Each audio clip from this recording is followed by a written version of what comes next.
नमस्कार.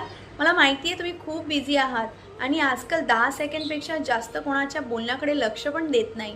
पण आज मला तुम्हाला एक खूप महत्त्वाची गोष्ट सांगायची आहे. फक्त 2 ते 3 मिनिट द्याल? कदाचित ही गोष्ट तुमचं आयुष्य बदलू शकते. आपण सगळ्यांनी लहान असल्यापासून एकच गोष्ट ऐकली आहे. पाळी आली म्हणजे मुलगी मोठी झाली. पिरियड पेन आहे म्हणजे नॉर्मल आहे. कमी फ्लो नॉर्मल आहे. वाईट डिस्चार्ज ओके आहे. स्ट्रेस अरे ते तर सर्वांनाच असतं. आणि आपण सुद्धा ते साधारण समजून घेतलं, कारण कोणी आपल्याला कधी सांगितलंच नाही की ही गोष्ट साधारण नसते. आपल्या आईने सुद्धा आपल्याला सांगितलं नाही. त्यात तिची चुकी नाही आहे. तिला पण कोणी सांगितलंच नाही, ना स्कूलमध्ये, ना सोसायटीने, ना घरच्यांनी. आणि आपण वाढत गेलो, सिम्पटम्स इग्नोर करत गेलो. Painful period, mood swing, low energy, skin issue, stress. आपण राहिलो, ॲडजस्ट करत राहिलो. नंतर आयुष्य बदललं, रिस्पॉन्सिबिलिटीज वाढल्या, घर, मुले, काम सगळे एक्सपेक्टेशन आमच्यावरच.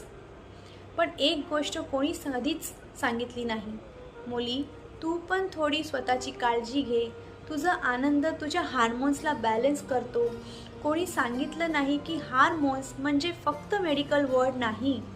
हार्मोन्स म्हणजे आपण रोज कसे वाढतो, आपली फर्टिलिटी, आपली एनर्जी, आपला पेशन्स, आपलं हेल्थ, आपलं स्त्रीत्व. आणि ज्या दिवशी आपण हे इग्नॉर करतो, बॉडी सिग्नल द्यायला सुरू करते. कधी पेनफुल पिरियड, कधी पिरियड्सच नाही, कधी PCOS, कधी थायरॉईड, कधी इनफर्टिलिटी. आज इतक्या स्त्रिया स्ट्रगल करत आहेत, वीक म्हणून नाही, पण कारण त्यांना अवेअरनेस मिळालीच नाही. आज इंटरनेट आहे, इन्फॉर्मेशन आहे, पण तरीसुद्धा आपण बोलतच नाही. पिरियड्सला नॉर्मल टॉपिक समजून साईडला ठेवतो. पण सत्य हे आहे, आपण आज नाही बदललो तर आपली मुलगी सेम चुका परत करेल. This is not just about health, this is about awareness, this is about breaking the silence, this is about next generation. मी हे व्हिडिओ याच्यासाठी बनवते कारण मला नाही पाहिजे की अजून कोणी मुलगी आपल्या शरीराचा सिग्नल इग्नोर करते किंवा कोणी आई आपल्या मुलीला चुकीची माहिती देईल.